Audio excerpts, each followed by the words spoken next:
Ladies and gentlemen, the absence of clear boundaries is one of the primary reasons people find themselves taken advantage of or manipulated. Boundaries are not merely an arbitrary set of rules. They are the framework through which we define how we expect to be treated. They communicate respect for ourselves and others and create a structure that discourages exploitation. If these boundaries are absent or poorly enforced, they inadvertently send a message that anything goes, making you vulnerable to those who test limits. When you fail to establish boundaries, it can stem from a desire to be liked, a fear of confrontation, or a mistaken belief that being accommodating will foster goodwill. However, the reality is often the opposite. People, whether consciously or unconsciously, interpret the lack of boundaries as permission to act in ways that may not align with your values or comfort. The more you tolerate behaviors that cross your limits, the more those behaviors become normalized, creating a pattern that can be difficult to break. Establishing boundaries begins with self-awareness. You must first understand your values, needs, and tolerances. What are the things that matter most to you? What behaviors make you uncomfortable or diminish your sense of self-worth? When you identify these aspects, you create a mental map of what your boundaries should look like. This process is not about building walls to keep people out, but about constructing gates that allow healthy interactions while blocking harmful ones. The next step is communication. Boundaries that remain unspoken are ineffective. You cannot expect others to respect limits they don't know exist. Clear, direct communication is vital. For example, if a colleague frequently interrupts you during meetings, you might say, "I value our discussions, but I need to finish my thoughts without interruption." This kind of statement is firm yet respectful, and it leaves no room for misinterpretation. Equally important is enforcing your boundaries. Setting them is only half the battle. You must also be prepared to hold your ground when they are tested. This doesn't mean responding with aggression or hostility, but rather with calm assertiveness. If someone repeatedly disregards your boundaries, it's a signal that they may not respect you as an equal. In such cases, it's essential to reevaluate their place in your life or the level of access you grant them. Boundaries are not static. They require constant reassessment as you grow and as your relationships evolve. They are a reflection of your self-respect and a declaration of your worth. Far from pushing people away, boundaries attract those who value and respect you, creating healthier and more fulfilling connections. Remember, by failing to set boundaries, you are not avoiding conflict, you are inviting it in subtle, chronic ways. Take control of your life by defining your terms of engagement. A person who respects their own boundaries teaches others to do the same. In doing so, you reclaim your agency and foster an environment where respect, trust, and mutual understanding can thrive. The need to be liked, accepted, or validated can be a powerful force in our lives. At its core, it stems from a deep-seated human desire to belong and to be seen as valuable by others. However, when this desire becomes excessive, it can turn into a vulnerability, a weakness that others may exploit. An overwhelming need to please everyone often leads people to compromise their values, ignore their own needs, and accept mistreatment in the hope of earning approval. When you prioritize pleasing others above all else, you signal to the world that your worth is tied to external validation rather than intrinsic self-respect. This mindset often attracts individuals who are adept at exploiting such tendencies. They recognize that you will go to great lengths to avoid conflict, disappointments, or rejection. These individuals will push boundaries, knowing that you are unlikely to push back. Over time, this dynamic can erode your confidence and sense of autonomy. Being a people pleaser often involves saying yes when you mean no, bending over backward to accommodate others, and suppressing your true feelings to maintain harmony. While this behavior might seem noble or selfless on the surface, it often comes at a great personal cost. You may begin to feel drained, resentful, or invisible as your needs and desires are continually set aside. Paradoxically, the more you give in an effort to be liked, the more others may take without offering reciprocity or respect. To break free from this cycle, it's crucial to recognize that your value is not contingent on pleasing others. True self-worth comes from within, rooted in your principles, achievements, and the respect you have for yourself. You cannot control how others perceive you, nor should you try. Instead, focus on living authentically, guided by your values rather than external expectations. Learning to say no is a critical skill for recovering from the people-pleasing trap. Saying no does not make you selfish, rude, or unkind. It simply means you are prioritizing your well-being, ensuring that your time, energy, and resources are directed toward what truly matters to you. Practice small, firm refusals and gradually build the confidence to assert your boundaries in more significant situations. Another key is to embrace discomfort. Pleasing others often stems from a fear of conflict or rejection, but these are inevitable parts of life. You cannot please everyone, nor should you attempt to. Understand that not all conflict is harmful. Healthy disagreements can lead to stronger, more authentic relationships. Similarly, rejection is not a reflection of your worth, but rather a natural part of human interaction. Finally, surround yourself with people who appreciate you for who you are, not for what you can do for them. Seek relationships where mutual respect, honesty, and support are foundational. When you shift your focus from pleasing others to being true to yourself, you reclaim your power and attract those who value you for your authenticity. In doing so, you eliminate the opportunities for others to manipulate or take advantage of you. Trust is a cornerstone of human relationships. It allows us to connect, collaborate, and build meaningful bonds with others. However, when trust is given too quickly or without discernment, it can lead to heartbreak and betrayal. This tendency to place unwavering faith in others without sufficient evidence of their trustworthiness is a common reason people find themselves being played for a fool. Trusting too quickly can open the door to manipulation, deceit, and emotional harm. When you extend trust indiscriminately, you send a signal that you are willing to give people the benefit of the doubt without requiring them to earn a mentor's.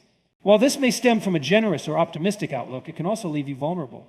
There are those who take advantage of such openness, exploiting your trust for their personal gain.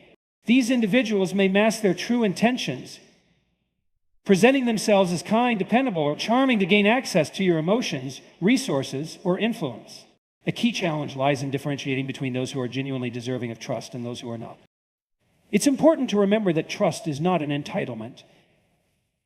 It's a privilege that must be earned through consistent actions, honesty, and mutual respect over time. Just as you wouldn't hand the keys to your home to a stranger, you should be cautious about entrusting your heart, secrets, or vulnerabilities to someone you barely know. Rushing into trust often stems from a fear of being perceived as guarded or unkind. However, being cautious does not equate to being cynical. Healthy skepticism is a sign of wisdom, not pessimism. It allows you to observe, assess, and understand the character of others before making yourself emotionally or materially vulnerable. Developing a slower, more deliberate approach to trust requires patience and self-awareness. Start by setting boundaries and observing how others respond to them. Genuine individuals will respect your boundaries, while those with ulterior motives may attempt to test or break them.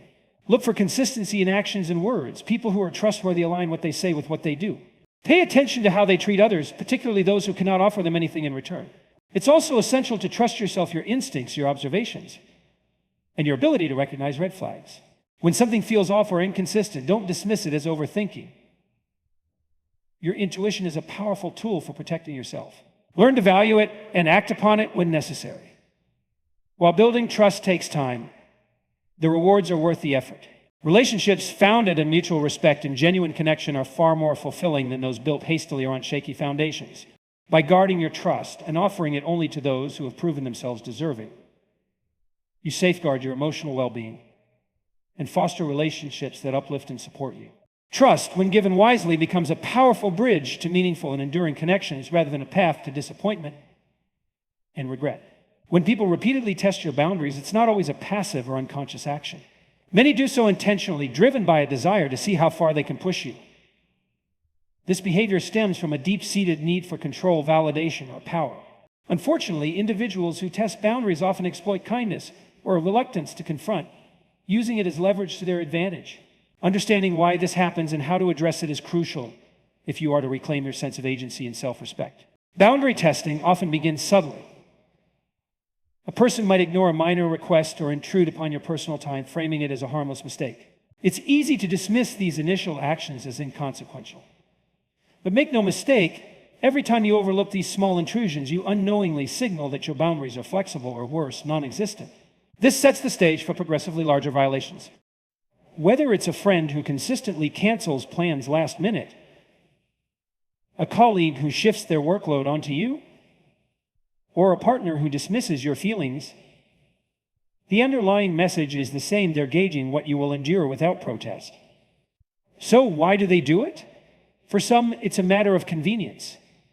Testing boundaries allows them to reap benefits, whether emotional, professional, or material, without having to reciprocate. For others, it's about control. By eroding your boundaries, they gain a sense of dominance, ensuring their needs always come first. In some cases, it's a reflection of their own insecurities. They push limits to see if you value yourself enough to push back, projecting their own fears of inadequacy onto you. However, this dynamic cannot persist without your participation, albeit unintentional. Your willingness to accommodate, forgive, or remain silent often enables these behaviors. Many of us avoid confrontation out of fear of conflict, rejection, or being labeled as difficult. But in doing so, we inadvertently prioritize their comfort over our own well-being. This isn't kindness, it's self-betrayal disguised as keeping the peace. To address this, you must first recognize the patterns. Pay attention to how people treat your time, your emotions, and your values. Do they consistently disregard your preferences or obligations? Do they respond with defensiveness or manipulation when you assert yourself? Once you've identified these behaviors, the next step is to draw a line and mean it. Setting boundaries is not about controlling others, but about respecting yourself. Communicate your limits clearly and calmly without guilt or apology. I can't take on that extra task, or I won't tolerate being spoken to like that, are statements of self-respect, not aggression. Be prepared for resistance. Those who benefit from your lack of boundaries will likely react poorly when confronted. They may guilt trip, gaslight, or even attempt to undermine your confidence. Stay firm. Remember, protecting your boundaries is not about pleasing others, it's about honoring yourself.